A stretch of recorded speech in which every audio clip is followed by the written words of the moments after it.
All right, so adding radicals, and this is the quick review.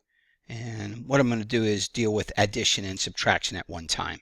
All right, so remember, this is just like adding like terms. There's A of them plus B of them. So in order to add radicals, they have to have the same index and the same radicand. They have to be exactly the same. All right, if you're going to be able to add them, and all you simply do is add their exponents, right? So if you're adding, it'd be a plus b. If you're subtracting, it'd be a minus b. And then of them. What are the thems?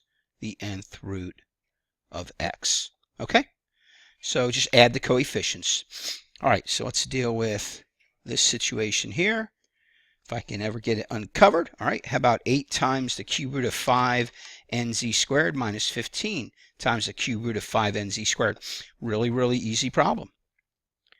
8 positives of them minus 15 negatives of them leaves you 7 negatives of what?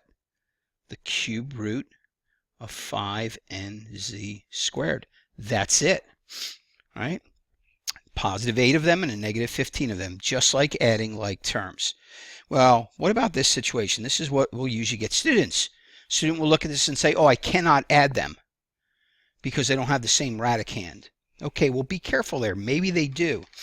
You have to look and simplify first. Well, 75 is a 3 times 25. And what's the square root of 25? That's a 5, so we get a 5 out.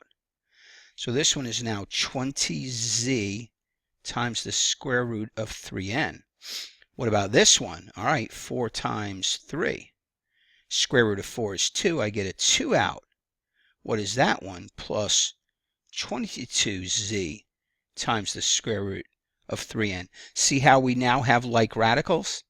Okay, 20 of them plus 22 more z of them gives me a grand total of 42z, right?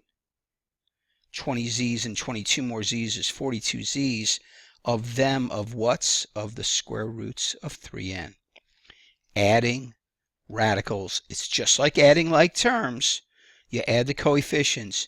Be careful when it looks like you can't add them. Look to simplify and then see if you can add them after that.